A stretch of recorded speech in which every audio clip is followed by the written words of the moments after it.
Chapter 1, Word to Life. I am not who you think I am.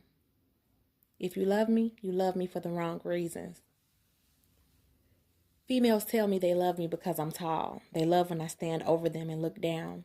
They love when I lay them down and my height and body weight dominates them. Females tell me they love me because I'm pure black.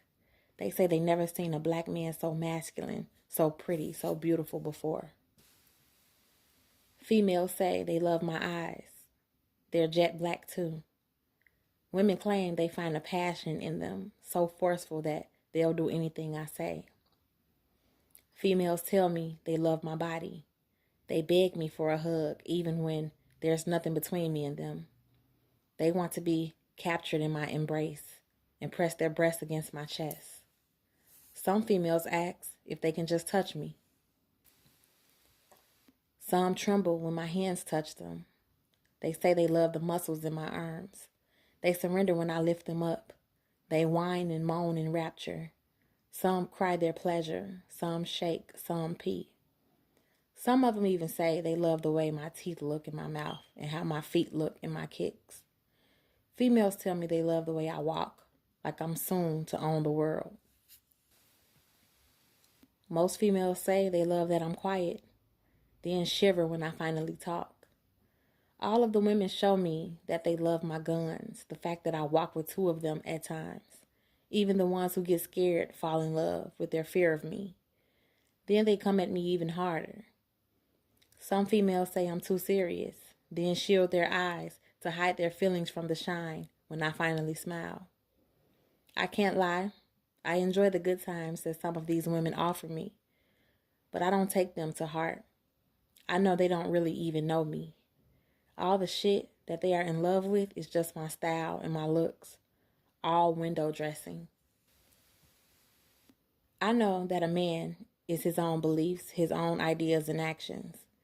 If you knew me, you would know what I believe. If you knew what I believe, then you would understand how I think. You would only understand my ideas and actions. Only then should you decide. Either you believe what I believe or you admire what I believe and want to get with those beliefs. If not, in the long run, we got nothing in common. I can't take you seriously. I gotta go. You got nothing that makes me want to stay. I don't come from where you come from. I don't think like you do. My whole situation is different. I come from a country of real men who take real life real serious. I wouldn't trade places with an American-born man for any amount of cash. Where I'm from, a son has a first name and 3 last names. The 3 last names are the names of his father, grandfather, and great-grandfather. Any male who cannot identify his father, grandfather, and great-grandfather is already lost. These 3 names are what makes a boy who he is. There is no talk of role models and celebrities. A son is raised under his father's wing, with the grandfather to guide and a great-grandfather as a blueprint, plus an army of uncles nearby. Where I'm from, a man does not bow to any other man. A man bows down only to Allah. Only Allah created the heavens, the galaxies, the universe, and all of the millions of creatures within. My father had 3 wives, not one wife, one wifey, and a bunch of random bitches on the side. Where I am from, a man wants to marry a woman and establish a strong family. A man can have more than one wife as long as he can treat them all fairly and provide them with love, separate homes, food, guidance, and presence. There is no such thing as domestic drama. A woman feels fortunate to be selected by a quality husband, a family man, who will be by her side for her entire lifetime. Families are permanent. When a man is ready to build his family, he selects a woman who he likes, who is from a family who raised her right, a woman who knows how to love and live.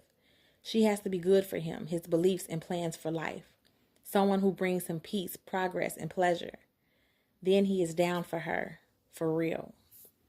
She is down for him too because she feels his strength, craves his love and attention, feels safe tucked at his side, and is confident that every day he is making the right moves for her, his family, and himself. Our women don't argue with their man. A man knows what he is supposed to do and not do. It is the same thing he watched his own father do and not do. So he does it. Even if a man selects the wrong path, his punishment is between himself and Allah. His woman cannot punish him, judge him, or nag him to death. In my country, a wife is not a whore or ex-whore. Every move a woman makes matters. She can bring dishonor to her man and family even with a simple glance at another man, if it is held for too long. Even where I am from, there are whores. They know their place too. They stay within the walls of the illegal whorehouse, never to be glorified, honored, claimed, or married. A whore, where I am from, is the opposite of arrogant. She is used but never celebrated by decent men or women. She knows that she can never enjoy the lifestyle and contentment of a respected sister, daughter, mother, or wife. The punishment for a good woman who comes from a good family and suddenly behaves whorish is severe. She will be isolated by her parents, family, and friends. Her father and mother may lock her away and confine her to one room in the house. In some cases, she is even murdered by her own husband, father, or brother for bringing shame and dishonor to her family and the people who raised, guided, loved, and provided for her. The family member who commits the murder is not arrested. The whole country acknowledges that a woman is sacred. Every move she makes is either building her family up or breaking it down. Every thought she has is felt and considered by her children. Every word she speaks either teaches or misleads. She must remain honorable, pure, and righteous. Otherwise, there will be no happiness, no family, and no reason to exist. Mouthing off, fucking her man's friends, brothers, and cousins, running away with the children, aborting the babies, lying about who is the father of her children, not knowing who the father is, yelling and disrespecting, doing drugs, drinking, parading around mostly naked, acting crazy. Our men don't stand for that. We have not experienced that. We never will. Our women know their place. They stay in it and live and thrive there. They remain there happily. Our women give love and are loved even more. She is respected, protected, and provided for. She lives proud and at peace. Where I am from, liquor is illegal and forbidden. We believe that it makes a man behave with ignorance. After drinking liquor, the next step, we believe, is to betray God and destroy yourself and your family. In my country, homosexuality is non-existent. For the absolute majority, it is unknown and undone. There have been one or two of those who have traveled out to other places in Europe or America and come back with this bizarre behavior. However, they could never remain with us. Their homosexuality resulted in suicides, or they just turned up missing. There are no tears for the man who enters into the exit and builds a life where there can be no balanced reproduction or family. Where I am from, adultery is a crime for a man or a woman. Even to fuck someone else's sister or daughter just because you feel like it or like the way she looks without approaching her family for marriage means that you have brought about a battle between dishonored families, yours and hers. This man who commits adultery will be punished by his family. The woman who commits adultery will be considered ruined. Where I am from, men work. Whether he works his own land and is paid in the foods the earth produces, whether he works someone else's land, whether he is paid in cash, cattle, or otherwise, he works. Hard work is a man's way of providing for and demonstrating that he loves his family. Each man must have a business of products or services. His product might be fish, meats, vegetables, fruits, jewelry, clothing, crafts, furniture, vehicles, parts and supplies, or other items. Or he may provide services as a doctor, carpenter, construction worker, engineer, lawyer, driver, educator, or performer. But no man can sit doing nothing. His family, backed up by the entire community, would never allow it. When I talk about where I am from, which is almost never, both males and females feel uneasy. Some look at me in disbelief, like I'm a fucking liar. Others stare off in complete boredom, like it is not a life they would ever want to live. But I feel fine. People where I am from are happy, while almost everybody I know in America feels fucked up, empty, and dissatisfied, especially the black people. At 14 years young, I became a citizen of the United States. It was supposed to be a great day to be remembered for a lifetime. There we were, becoming a part of what is known as the best country in the world, America, after having been born and living inside of what Americans consider the worst place in the world, the continent of Africa. We got dressed up and took the A train to City Hall in New York City. We recited some things that we had already memorized. Then it became official. I should say it became legal. I was an American on paper. I never became one in my heart or mind. The year I became an American was the same year I got locked up.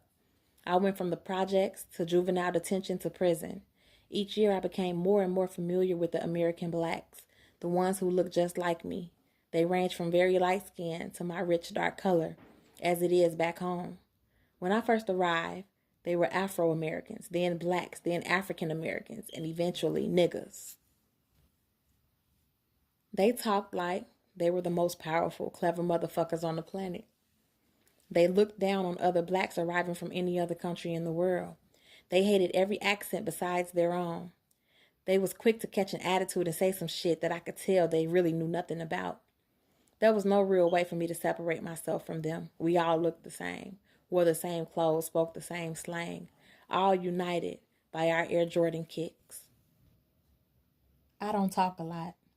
Where I'm from, the boys and men are trained to leave the blabbering to young girls. It wasn't too long before I realized that if I said nothing for the rest of my life, shit will only get worse. I'm telling my story so black people worldwide will know that we wasn't always fucked up. Also that a good life takes great effort and sacrifice, but feels so much better than what we all got now. Besides, if the authentic men don't say shit, there will be no evidence that real men really do exist. Living side by side with niggas and watching them play themselves every second of every day, the broke ones all the way up to the rich ones, is killing me. I'm not a preacher, politician, pimp, or celebrity. Most of them couldn't go to hell quick enough for me.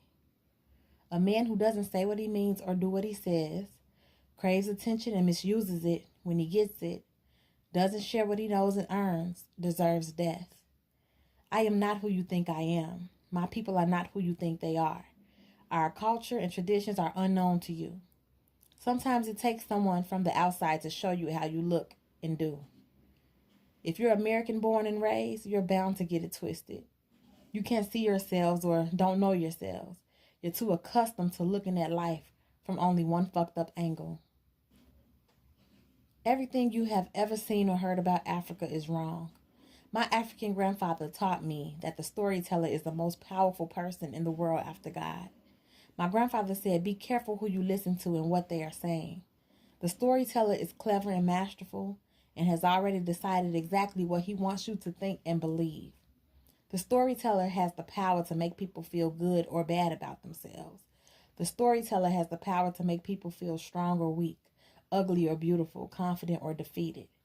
Unfortunately, all of the stories being told to blacks in America, Europe, Africa, and the Caribbean have made blacks worldwide feel low, weak, crazy, backward, and powerless. So low that the storyteller has set the conditions for blacks to be robbed of all of their stuff and too stupid to recognize it. So put your brews and blunts on pause. Rock with me for a few.